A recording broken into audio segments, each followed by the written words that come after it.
un caso. Y entonces ahí procede en contra del ministro y del presidente, o solo del presidente. Procedimos contra todos los involucrados del momento.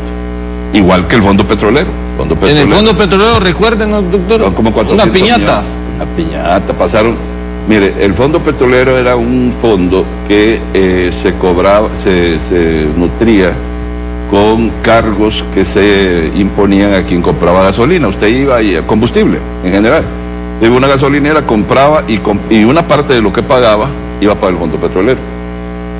Eso servía, es como un colchón, eso servía para que cuando subiera el petróleo internacionalmente, entonces mantener los precios aquí para no afectar al consumidor.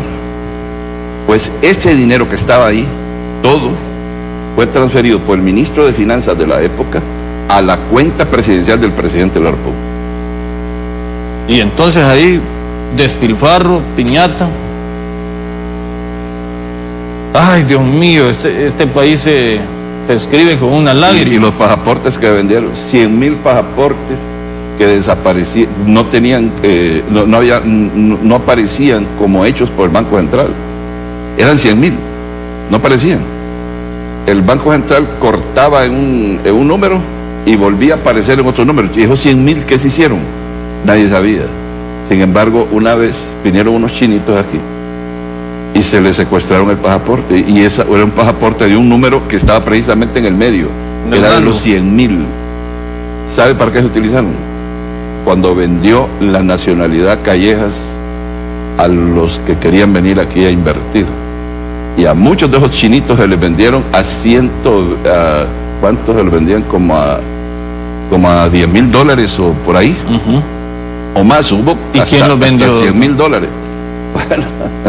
Nunca supo usted como fiscal. Oiga, ¿cómo iban a salir? ¿Cómo se iban a expedir 100,000 pasaportes? ¿Qué ministro los vendió? Sin conocer el gobierno que esos 100,000 pasaportes andaban. ¿Qué ministro los habrá vendido? Ahí están en los juzgados, los expedientes. ¿No tienes el caso ahí? Ahí están los expedientes. Ajá. Ahí están. Dios mío. Si es que este país a eso se le llamó escribe el chinazo. Este país se escribe en una lágrima. Tanto pícaro, tanto sinvergüenza que se ha hecho. Una señora, ¿se acuerda? Una chinita. Ajá. NG parece que se llamaba. Y un señor de nicaragüense. Eran los que estaban confabulados con hondureños en eso, y los vendieron todos en Hong Kong, una gran parte. Pero mire, eso no es extraño. El jefe de cuestiones de migración de la embajada de Estados Unidos vendía pasaportes, allá fue capturado en Hong Kong. Acuérdese usted, doctor, cuando usted, porque eso provoca de alguna medida frustración, pues provoca ira inclusive, y cuando usted mira que Callejas ahora está preso por un asunto de la FIFA y que aquí en Honduras no se pudo castigar a este personaje, ¿qué reflexión tiene? En primer lugar, yo tengo que decir que yo no me siento contento con esa situación. Es más, yo me solidarizo con su familia porque es un hecho muy penoso para ellos, sobre todo para su esposa. Lo único que yo puedo decirles es que en Estados Unidos existe institucionalidad. Allá hay corrupción, que la hay. Pero si lo descubren, ay de usted que lo descubra, porque lo van a hundir. Y si es un personaje es peor, porque el sistema trata de mandar mensajes. Y los mensajes que manda es en el sentido de que si el personaje es alto, hay que golpearlo más para que entienda el de abajo, que si cae, igualmente lo va a golpear. Aquí es al revés.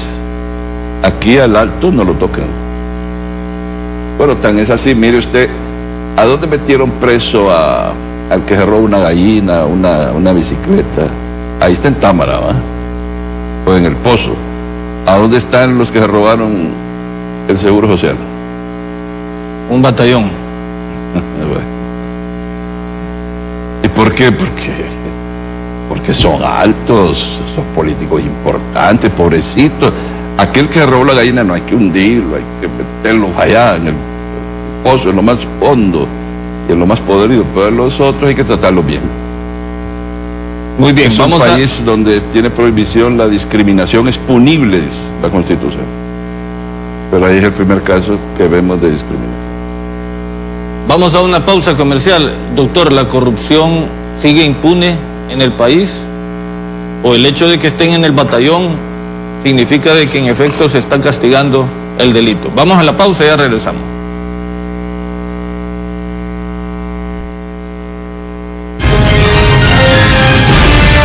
Ya regresa Foro del 6. ¿Dolores fuertes? Panadol Ultra combate 5 tipos de dolor fuerte, inclusive como el de la migraña. Panadol Ultra. Cuando el dolor fuerte se va, la vida toma su lugar.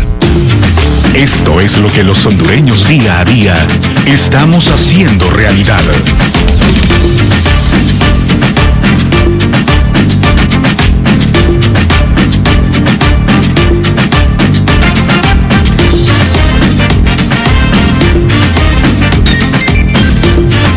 El cambio ya empezó y debe continuar por Honduras. Juan Orlando, presidente. Partido Nacional.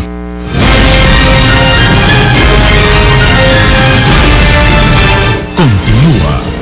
Foro del 6.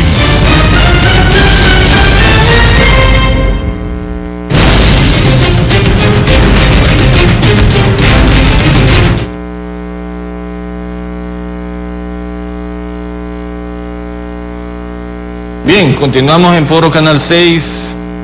Estamos con un interesantísimo diálogo aquí con el doctor Edmundo Orellana Mercado, que fue el primer fiscal y que ha hablado del Estado de Derecho y de la institucionalidad. Cuando el candidato liberal Luis Zelaya dice que la justicia hondureña se ha trasladado a Nueva York, tiene un profundo contenido eso, doctor. ¿Sí? Es que, mire, usted se ha fijado en un hecho. Ninguno de los que está en Estados Unidos siendo procesado está siendo procesado en Honduras. Ninguno. ¿Por qué? Porque quien los procesó fue Estados Unidos, no Honduras. Eso que el gobierno dice que es un avance, que es un logro de su gobierno, no es cierto. Porque si fuera un logro, aquí estuvieran ya procesados. No, los procesados son allá. Lo que sí se ha hecho aquí es incautarles bienes, pero no a todos. Por ejemplo, a Calleja no se le ha incautado ningún bien, pero a los demás sí. Pero eso, la pregunta es, ¿a dónde van esos bienes? OAVI estaba protegido por la ley de secretos de Estado. Usted va y trate de investigar qué hacen con eso, a ver si le dan información. Nadie sabe qué es lo que está pasando en OAVI.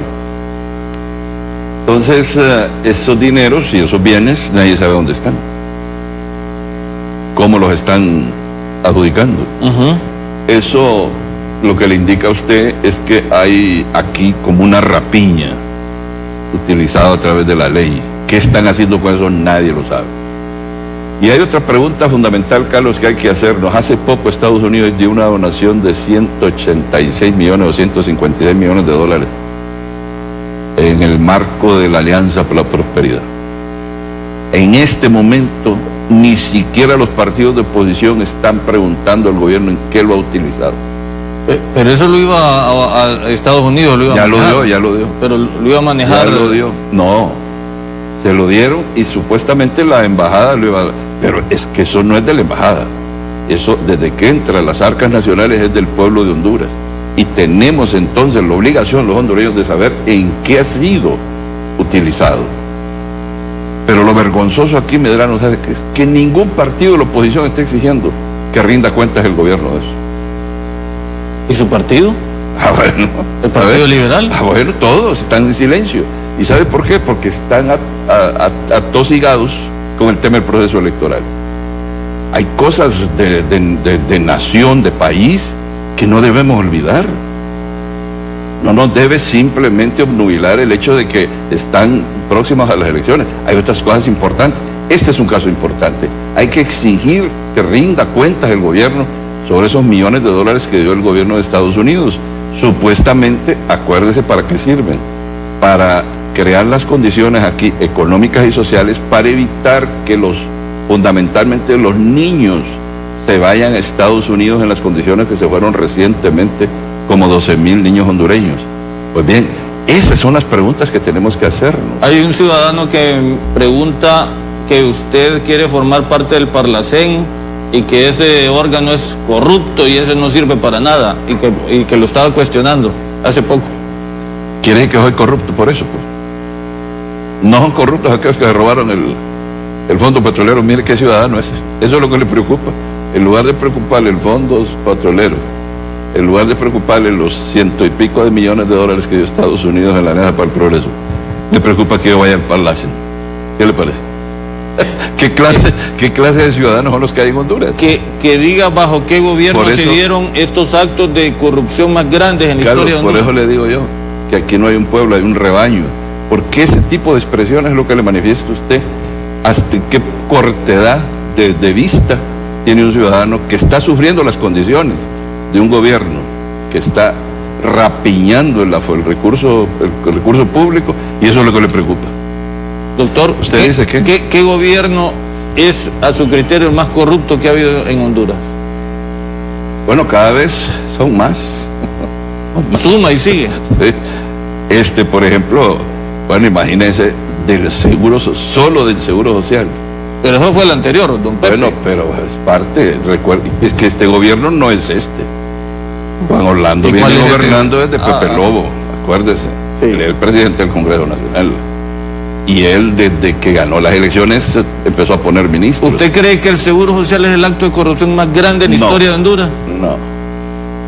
¿Que su memoria le recuerde? Mire, Hondutel es más grave. ¿Hondutel? Es mucho más grave. Cuéntenos, ¿qué pasó ahí? Bueno, es que fue sistemático. En la empresa nacional portuaria fue más grave. En la ANE es más grave todavía, porque ahí estuvo colusión con esos contratos leoninos que se firmaron con las térmicas.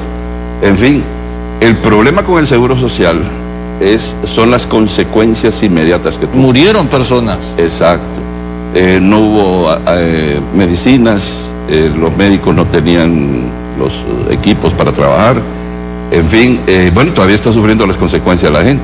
En cambio, el hecho de que se hayan robado el ENE, que se hayan robado Hondutel, que se hayan robado la empresa nacional portuaria, solo tiene efectos en cuanto al costo de los servicios y a la desaparición de otros, como el caso de Hondutel, que desapareció prácticamente. Pero el Seguro Social fue inmediato. La gente necesita del Seguro Social. Pero ese ciudadano que llamó, le preocupa más que yo vaya al Palacio a que se hayan robado 12,000 millones de lempiras en el Seguro Social. Se puede imaginar qué clase de ciudadano que tenemos, ¿no? Doctor, ¿y quién es más ladrón? ¿Un cachureco o un liberal? No, yo creo que en eso no hay diferencia. En la historia nos han demostrado que son lo mismo. Al final no hay diferencia, porque hemos visto liberales ya expuestos. Bueno, usted nos está contando que usted procesó liberales. En el caso del doctor Reina, quiero aclarar que no fue un acto de corrupción. El caso del doctor Reina fue... ¿De abuso? Sí, fue una decisión que se tomó, que estaba prohibida por la ley, pero que era necesario políticamente en ese momento. Le voy a contar en qué consistió. Fue una huelga que hubo en la transnacional bananera y estuvo como 6 meses parado los trabajadores, o más. Entonces, cuando se arregló la huelga, los trabajadores ponían como condición para llegar al trabajo que les pagaran los salarios caídos, y la empresa dijo que no, que prefería irse. Entonces vino el gobierno y dijo, nosotros nos hacemos cargo para que no se vaya, y pagó. Pero al hacer ese pago, lo sacó de un fondo que no podía hacer, una transferencia, más bien una transferencia que no podía hacer, pero era necesario hacerlo. Pero esos son los actos que una persona, un estadista, debe asumir sus consecuencias, y el doctor las asumió, y con responsabilidad y decoro, porque nunca me reclamó. Licenciado Carlos Medrano, soy un hondureño de 67 años de edad y hay un sueño de ver en la justicia hondureña que meta a los culpables al presidio, no que los inocentes estén,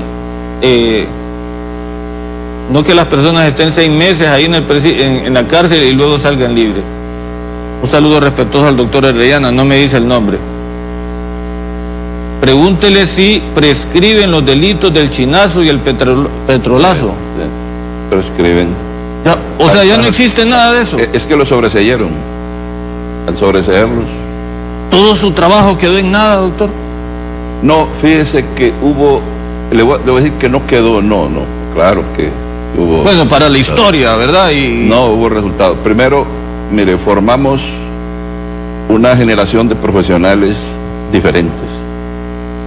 Hoy los fiscales de aquella época son los más connotados penalistas que hay en el ejercicio profesional. Y todavía hay muchos de esos fiscales en el Ministerio Público que han mantenido de alguna forma la institucionalidad dentro del Ministerio Público. Mire, uno de ellos es el actual director de Fiscalía, es de esa época. Fíjese que a partir de que llegó Arturo Duarte ahí, se estabilizó la institución y comenzó a cambiar. Pero la Fiscalía no está trabajando bien. Pero está trabajando mejor que antes, eso es lo importante. Ajá.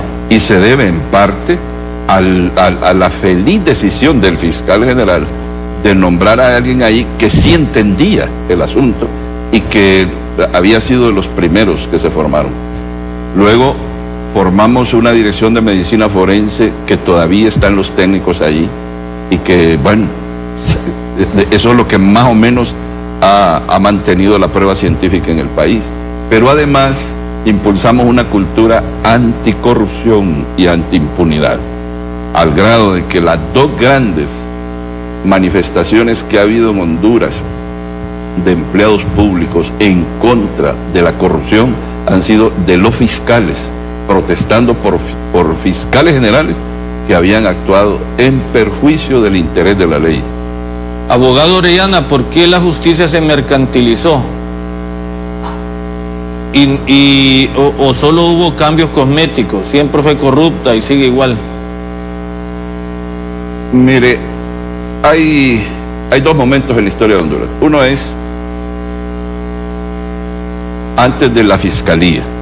Cuando se crea la fiscalía, comienza una etapa que no se había dado en el país, y es la persecución de la corrupción y la lucha contra la impunidad masivamente, sistemáticamente, como se dio a partir de la creación de la fiscalía. Antes de la fiscalía, esto no era tan importante porque el que robaba, pues estaba acostumbrado. Más bien la gente decía, es tonto, salió del gobierno y no robó, decía. Era como una cultura, hay que hacerlo. De todas maneras aquí no pasa nada. Todos los juzgados se estaban acostumbrados a conocer solo casos de crímenes, como por ejemplo homicidios, asesinatos, robos, hurtos, y de poca monta. Y una que otra cuestión de cohecho que salía ahí que nunca terminaba bien. Entonces, en esa época, la justicia pues funcionaba y no funcionaba, pero no era importante como cultura. Pero a partir de que la fiscalía comienza a perseguir al corrupto, comienza a perseguir a los que abusaban en el gobierno, entonces se vino la creencia de que el gobierno ya no podía actuar por miedo a que el Ministerio Público los procesara. Pero eso es apegarse a la ley. Correcto. Doctor, tenemos un breve contacto con el periodista Gustavo Ardón. Hay un desalojo en el norte del país. Vamos a ver, Gustavo, breve, por favor. Gracias.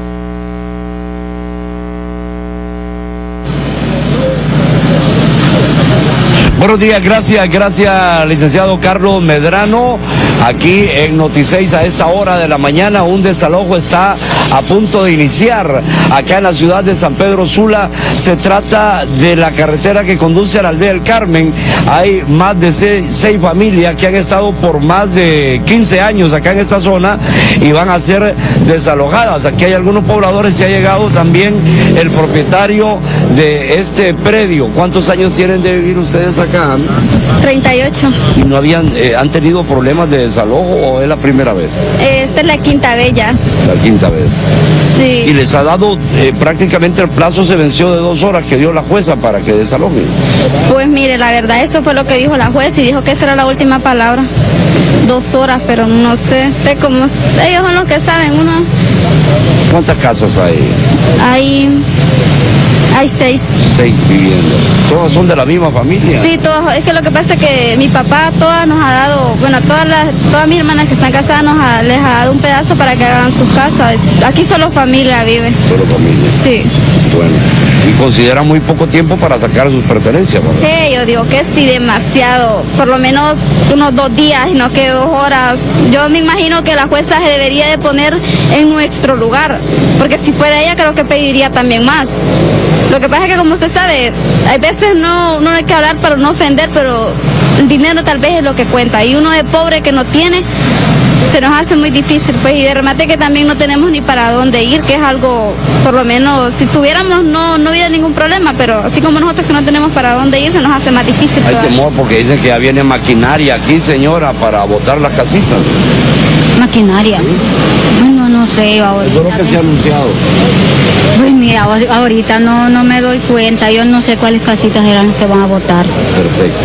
Bueno, otra de las personas que ha llegado por acá, pero licenciado Carlos Medrano, vamos a escuchar qué dice el propietario de estos terrenos acá en la zona norte del país sobre este desalojo. Mi compadre tiene 100 manzanas en Naco, departamento de Santa Brava. Se la han invadido. Ya lo sacó la primera vez y vuelven a incorporarse y hay un promedio por lo menos de 25 a 30 familias. ¿Y aquí lo mismo está ocurriendo? Aquí creen hacer lo mismo, pero no van a poder. Mi carácter es diferente. ¿Usted es el propietario de esto? Sí, correcto. Yo no soy directamente, yo no soy propietario directamente. El propietario es mi nieto, William Funes Davis. Él es el propietario. Yo soy representante de los bienes de mis nietos, con todo y poderes. ¿Han ordenado que venga maquinaria ya para...? Sí, cómo no. ¿Viene la maquinaria? Maquinaria viene. No puede... Bueno, perfecto, Carlos Medrano. Eso es lo que ocurre. Nosotros nos vamos a quedar en un recuadro debido a que la maquinaria está a punto de llegar. Ya los medios de comunicación pues nos han pedido salir del predio donde está la Policía Nacional. Está una jueza ejecutora aquí en Aldea del Carmen que va a proceder ya.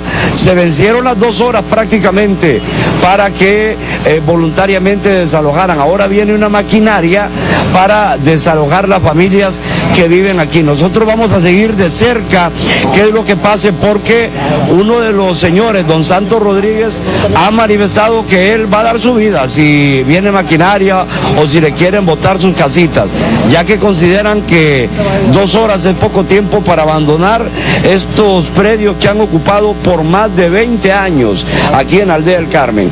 Con este informe en vivo junto a Juan Carlos Hernández, volvemos a la programación, licenciado Carlos Medrano, en el Foro del 6, y posteriormente vamos a estar transmitiendo lo que ocurre acá con este desalojo, interrumpiendo la programación más adelante. Volvemos al estudio junto a Juan Carlos Hernández, Gustavo Ardón, Noti 6. Adelante, buenos días. Ya regresa. Hay locuras que entre dos reflejan una belleza única. Así como trabajos que en equipo quedan un poco mejor. Como juegos que se disfrutan más cuando hay quienes se divierten contigo. Así como hay guerras que empiezan para convertirse en un duelo de risas y color. Y es que la vida compartida se disfruta más. Disfruta tus momentos con Quanti. Norma permanece de pie todo el día. El día de Carlos demanda mucho. Ana pasa sentada. Sentada. Norma, ¿qué sientes? Tengo los pies inflamados. ¿Y tú, Carlos? Me duelen las piernas. Ana, estas varices me molestan. Todos son síntomas de mala circulación. Existe solución. Mirticil, un producto natural que alivia todos esos síntomas, ayudándote desde adentro para que estés bien por fuera. Mirticil, circulación garantizada.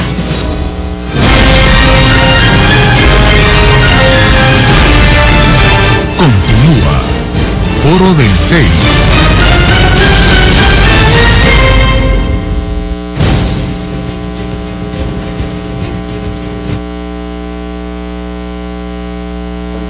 Bien, estamos ya en la parte final de nuestro foro. Fíjese que hay algo que yo lo viví, nadie me lo tiene que contar. Consejo de Ministros, estaba el tema de la cuarta urna, pero de lo más candente, de lo más importante de ese momento. Un juez había dicho, no se tiene que hacer esa consulta. Y claro, y como Mel Zelaya tenía un montón en todo gobierno, el presidente tiene un montón de personas que lo alaban y que le dicen que es bello y que le dicen que es lo más lindo que hay. Y entonces, fíjense que hay una persona, solo una persona, se levantó de ese Consejo de Ministros y le dijo, usted está equivocado y yo no estoy de acuerdo y mejor me voy. Aquí está conmigo, Mundo Orellana Mercado. ¿Nos puede recordar ese episodio, doctor? Porque estamos hablando de Estado de Derecho, estamos hablando de institucionalidad. Se planteó que tenía que seguirse con el tema de la cuarta urna, pese a que había una sentencia ya. No una sentencia, era un auto emitido por la Corte, por el juez, suspendiendo el acto impugnado, que en este caso era la decisión del Consejo de Ministros de ir a la consulta. Y se le ordenaba por parte del juez que se suspendieran todas las actividades hasta que se emitiera la sentencia respectiva. Hay gente que cree que el juez decretó ilegal la consulta, nunca la decretó. Eso fue que primero lo que hizo fue emitir un auto suspendiendo el acto impugnado y ordenando que se anularan todas las actividades que se iban a hacer en adelante. No obstante eso, el presidente ordenó que se siguiera. Solo le interrumpo, doctor. Sí. Ahí le decían a Mel, ese juez lo puso los grupos de poder, le decían, y lo empezaron a lavar el cerebro. Entonces, la gente opinó y yo pedí la palabra. Al principio no me la querían dar porque ya sabía cuál era mi posición. Yo ya se lo había dicho a él en privado. Entonces yo le expliqué que una sentencia, una decisión judicial había que respetarse. Y que yo no estaba de acuerdo que eso se siguiese, porque era un mal mensaje al pueblo y al universo de que nosotros ya no respetábamos el Estado de Derecho, que nosotros estábamos destruyendo el Estado de Derecho. Bueno, entonces se dio lo que usted vio, que yo hablé como media hora explicando mi posición. Y cuando terminé de hablar, pues otros comenzaron a hablar diciendo que yo estaba equivocado, entonces yo le dije que me quería retirar. Y cuando me iba, yo le dije, mire presidente, usted está oyendo aquí lo que usted quiere oír. Yo le estoy diciendo lo que usted debe oír. Él ahí me contestó que él entendía claramente cuál era mi posición. Es decir, que efectivamente él sabía que yo le estaba diciendo lo que él debió oír. Mire, es lo mismo que está pasando en Guatemala. Solo que Jimmy Morales allá se emitió una sentencia del Tribunal Constitucional, un auto, suspendiendo la expulsión del jefe de la CICIG, y Jimmy Morales la aceptó. Doctor, esa MASI, ¿cómo la evalúa usted? Esa MASI es pura paja. Perdóneme la expresión, así como hablamos en el pueblo. ¿Es pura paja o va a hacer algún trabajo aquí en Honduras? Bueno, ha habido bastante ruido. El vocero anunció que iban casos emblemáticos y que dentro de poco los iba a decir. Pero eso ya días y días. Eso creo que lo ha dañado mucho, porque ha hablado más de lo que ha hecho. Y parece que ha perdido el liderazgo de la institución porque se le ha ido mucha gente, y gente importante. Estamos hablando de jefes, no gatunos, no que jefes. Y ha quedado la impresión de que esta gente se fue porque vio la imposibilidad de hacer algo.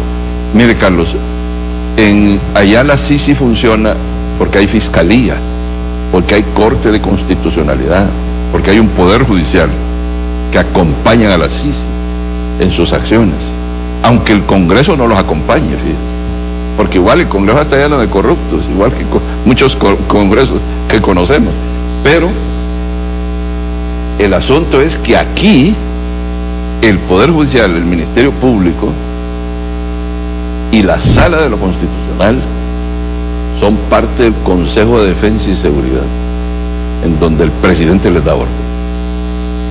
Usted dice, estamos bajo una dictadura ya.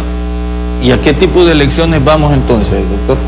Bueno, mire... ¿Van a un matadero ustedes que se someten a la vendetta pública? Lo que estamos nosotros es invitando al pueblo hondureño a reflexionar. Que no sea como ese ciudadano que llamó, que se fijen los centavitos que caen en lugar de fijarse en los billetes de 100 que andan arriba. Que no sea un rebaño más, que sea un pueblo digno como el de Guatemala, como el de Venezuela, que se va a las calles, que pelea por sus derechos. Ese es el pueblo que debe convertirse en Honduras. Ese es el pueblo que debe manifestarse en las elecciones, no porque le regalen una bolsa de solidaria, no porque les den 50 pesos para ir a una concentración, que vayan y voten por lo que Honduras necesita, por lo que necesitan sus hijos, las nuevas generaciones, que dejen de estar en ese espacio confortable de solo ver las cosas, que se preocupen por lo que va a suceder a partir del próximo año. Si no lo hacen, no lloren mañana como niños lo que hoy no pudieron defender como adultos. Doctor, usted fue ministro de Defensa, ¿cómo mira a las Fuerzas Armadas aquí, también sometidas? Mire, haciéndole el saludo al hombre. La Fuerza Armada es profesional, es muy profesional. Fíjese que el presidente las ha querido desvirtuar su profesionalismo, porque el otro día que estábamos en un programa de televisión llamó un ministro de apellido Cardona y dijo que durante mi gestión como ministro de Defensa fue como donde más avionetas aterrizaron el territorio nacional trasegando droga. Yo solo estuve 3 meses en ese ministerio. Pero ese ministro que lo mandó al presidente a hablar, porque son mandaderos, a quien estaba acusando realmente a la Fuerza Aérea. A mí no, porque yo estuve 3 meses ahí, yo no me di cuenta. El asunto es que él estaba diciendo que las Fuerzas Armadas son tan antiprofesionales que son capaces de hacer eso. Eso es lo que dijo el ministro Cardona, mandado por el presidente de la República. Y el presidente dice que él apoya a las Fuerzas Armadas. ¿Cómo las está desprestigiando en este momento? Solo por la campaña electoral de imponerse en un segundo periodo, y las está utilizando diciendo que las está apoyando, que les da recursos para que reactiven su flota aérea, que crea la policía militar, que etcétera, que dice que está con ellos, pero los está desprestigiando de ese modo a través de un vocero que es un ministro, no es cualquiera, no es un gato, es un ministro, hablando, diciendo que se ha trasegado droga por culpa de las Fuerzas Armadas. Eso fue lo que dijo ese día. Doctor, ¿usted no le da ningún mérito al presidente Juan Orlando en su gestión? Claro que por no darle mérito, es por haberlo subestimado, es que hoy la oposición está como está, porque no supieron quién era. Mire, ese caballero es brillante, es inteligente. El hecho de haberse impuesto como se ha impuesto demuestra que es más inteligente que todos los que andan en la calle. Lo que pasa es que la inteligencia de él va por el lado de romper la Constitución, de violar la ley, de atropellar las instituciones y de montarse en ellas y crear como un circuito panóptico en el que quiere que todo el mundo esté observado por él y controlado por él. Pero que es brillante, eso no lo podemos negar. Es más inteligente que todos los demás que andan ahí. Pueden salir otros inteligentes. Yo estimo, por ejemplo, que el candidato Luis Zelaya es lo mejor que tenemos y que es el único que puede realmente garantizar que se va a desmantelar esa institucionalidad que ha creado Juan Orlando, porque es el único que la tiene claro. Los demás no la tienen tan clara. Muy bien, doctor. Gracias, Medrano. Encantado, muchas gracias de haberlo tenido aquí en nuestro foro Canal 6 para hablar de estos temas importantes de la vida nacional, la institucionalidad y el Estado de Derecho en Honduras. Que Dios les bendiga. Les espero mañana, si Dios quiere, aquí en foro Canal 6.